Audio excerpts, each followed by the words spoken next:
Welcome to my face. I'm James St. James, and this is Transformations. So I'm here today with the fabulous Alexx Mayo. How are you, darling? Hi. We met at a photo shoot. Yes. For something that we will not talk about because it was not World Wonder related. Right. You're from New Mexico. I am, yes. Albuquerque. Yes. You met your boyfriend there. Yes. He's a photographer. You're a makeup artist. Exactly. And it's a very sort of artsy scene there. It is, yeah. Why'd you leave? Well, we really wanted to kind of take it to the next level and come out here and really follow our dreams. Because we got to show everyone, this is the boyfriend. Are you furious that Pharrell has your hat? No, I actually love this hat. You do, and I love the Westwood underneath it and everything. Everyone, show everyone your ass. No, okay. He has a really wonderful ass. You're so lucky because he has such a cute ass, and you get to play with it whenever you want. Thank you. Yeah, that's perfect. Today we're going to be doing a little twist on a 60s sort of look, a little bit of Peggy Moffat meets... A little of that Rudy Gernrich, that mod thing. Super mod. The whole thing about 60s makeup is that it's all about the eye. All about that. It's lashes, lashes, lashes. It's like ornate, it's like glitter and everything. But then it's a very pale lip. Exactly. So it's really letting your eyes sort of speak for itself. And then we also have with us today Ulysses. Come out here. Ulysses did a chapeau for us. We're going to bring you back out again later, but I just wanted everyone to see it's a united effort here that we're all going to be working to make me 60s. Yes. Okay, let's do it. Yay, cool. What's our first step? We're going to start with skincare. Oh, you prep queens. Here we go. What kind of primer is this? This is Smashbox. So it's just the original formula. I love this when I'm doing any type of sort of like theatrical look or something I'm really going to build on. And it really does make all the difference, you say? Yes, especially in photographs as well too. This is the best way to sort of minimize your pores and texture in the skin, so I absolutely love this. We're using one of my favorite foundations that I use a lot on set, which is Dermablend. Oh yeah, sure. I find it really versatile, gives you really amazing coverage, so we're going to start with that. Dermablend is like a very thick foundation that a lot of drag queens use and a lot of burn victims use, am I right? Isn't that what it was developed for? It was, yes. So this really is an amazing foundation for people who really need to hide any type of hyperpigmentation, scars, things like that. And you're just spreading with your fingers. I'm just spreading. I like to sort of warm it up with the body heat. Oh. Just to kind of, and that kind of gives it a little bit more of that creamy, helps it kind of glide on a little bit more too. I did not know Instead that. of warming it up. Yeah, it's a good little trick. I also like to go into the ear. I think a lot of people forget about. My ears are so furry. Look at that. I turned Age redacted. and all of a sudden it's like a little, it just went like that, like just an explosion. It's disgusting. Aging is a bitch. I think 60s was a really great time where makeup sort of started taking on a different form. This time period, I think as a makeup artist is really great to really know and to sort of pull references from Peggy Moffat's influences, which is kind of by this look. Sort of that Japanese sort of kabuki kind of style. Well, so much. If you go through, like there was a Rudy Gernrich book that came out a few years ago. Is it Gernrich or Gernreich? Does anyone know? I was gonna ask you the same question. It's every club kid look you've ever seen. Oh, it's every Comme des Garçons collection. It's every Japanese, like, you know, everybody can pull from, it all goes back to That Rudy. book. I want everyone right now to stop Transformations and go and Google Rudy Gernrich and Peggy Moffat. Amazing. And Bill Claxton, who was the photographer.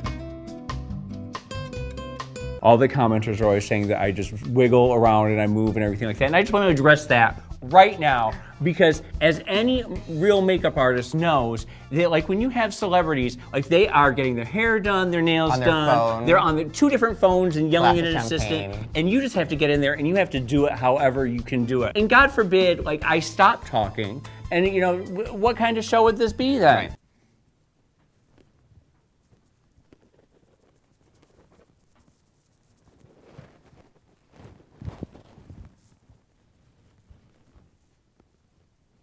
It wouldn't be you. You're James St. James. Exactly. Yeah. And what was the other thing that I always get yelled at? They always say, why does she talk like that? She can't say, I hate when she says her S's like that. Okay, it might be brain damage, okay? It might be from all the drugs, in which case, shame on you for, you know, making fun of an old woman. Or it might be a gay affectation that I just, like, can't lose. It's not dentures, which is what everyone is always, it's like her dentures are loose or something like that. Why would I get, like, butter yellow teeth, right? With a big gap right in there. Why would I choose dentures with a big gap? These are my teeth. I don't come out. But now what are we doing? We're powdering. With So Dermablend. we're setting everything once again with Dermablend setting powder. So I love this because it doesn't add any color or texture. It's just sort of mattifying everything and making sure it stays put. This is one of my favorite products. What is it? This is called an acrylic paint. Yeah? Which basically sort of works just like a normal acrylic paint in a cosmetic way. It literally gives you that sort of paint texture. Well, this feels really weird. It feels like when we had Blake Karamazov on and she put the tape on my eyes, it sort of dries as one. It feels like there's, I can't quite open my eyes all the way. I'm gonna sort of start to sketch out more of the liner aspect. So I'm going with the pencil first. And you're just sort of cutting the brow. Yeah, we're sort of just kind of creating right where the actual brow bone is. And sort of following the edge of where we just put down the yellow. I'm just gonna take a flat brush and just sort of buff that out a little bit. On top of that pencil, we're just gonna sort of add a little bit of shadow. So just to kind of set the pencil, I wanna do a little bit more of like a greenish tone. This is the acrylic paint, but it's in black. It's one of my favorites. It's like a liquid liner.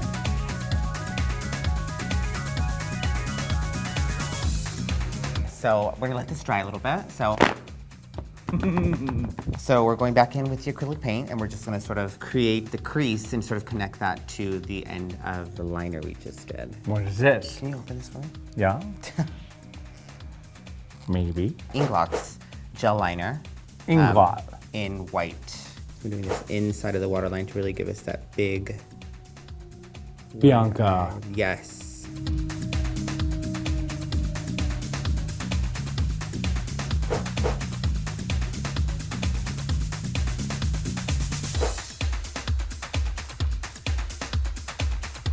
I love the music sort of like at the end.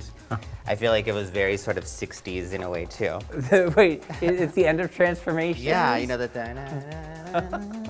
It's so funny, because we rail against that. Oh, every time we hear it, we just like die a little inside. Because it was like we decided on it the first episode or something. And now, like, if we're 60 episodes in, it's like, If anyone out there wants to donate some original music for us to play at the end, send us a link. Yeah, upload it to YouTube and then send it to the WOW Facebook page. I sort of look evil though, right? It's very... So we're gonna add a little bit of contour into the skin. So I like contouring with a little bit, colors that have a little bit more of like a grayer undertone. Really? A lot of people like to use bronzers for this. I think that you get more of a realistic sort of that sunken in sort of model cheekbone with tones that have more of a cool undertone to them. Huh.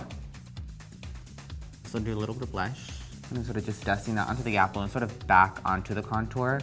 I always think my trick for sort of shaping the face is using the corner of the ear and sort of the corner of your mouth as sort of your guideline, not getting color below that, and also the tip of the nose. So for the apple of the cheek, you want to sort of keep the color nice and high up there. We're actually using 5 pair of lashes. For the top ones, we're actually using a mixture of 301s and 302s. I like to sort of follow the lash line on the inner part of the eye, but I do like to sort of go onto the actual eyelid on the outer corner, and it just kind of creates that same shape as the liner. Normally people keep their eyes closed. Sorry. These are some sort of custom spidery, wispy lashes that I actually made by taking a 301, cutting it and dicing it into pieces, and using a number 61 as a base lash. Love it. This is extreme 60s. So I'm gonna take a little bit of, this is Illamasqua. It's like a white matte highlighter. I'm gonna do this under the cheekbone. Oh, you didn't do the nose. You weren't big on the nose. I have a really great nose for this. So Really? You don't even need contouring. You. So we're gonna buff this in. It does create like a more of a cheek right there, a little like more a little defined. apple. So now that was a 3-hour eye, and then we have a 5-minute lip.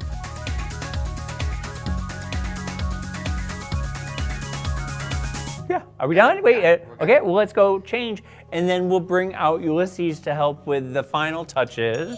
So here with Ulysses Martinez, and you are a hat maker, and you do some really fun hats. The other week you had done a bunch of paper ones, which is sort of what this is. That's really cute. Okay, let's see if let's place this one on and see if this is the one we're going to do.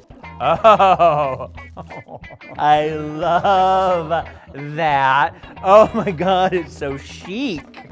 Oh, this might be it. Oh, that's very chic, isn't it? It's almost like sort of an Alexis Carrington thing. Mm-hmm. Little Dr. Zhivago chic.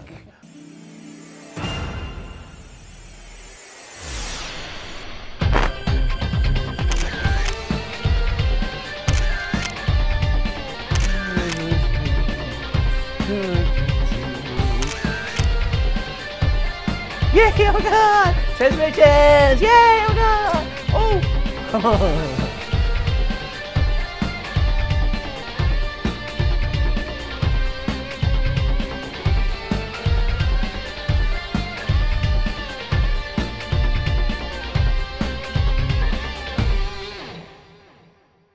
And don't forget to subscribe to WOW Presents.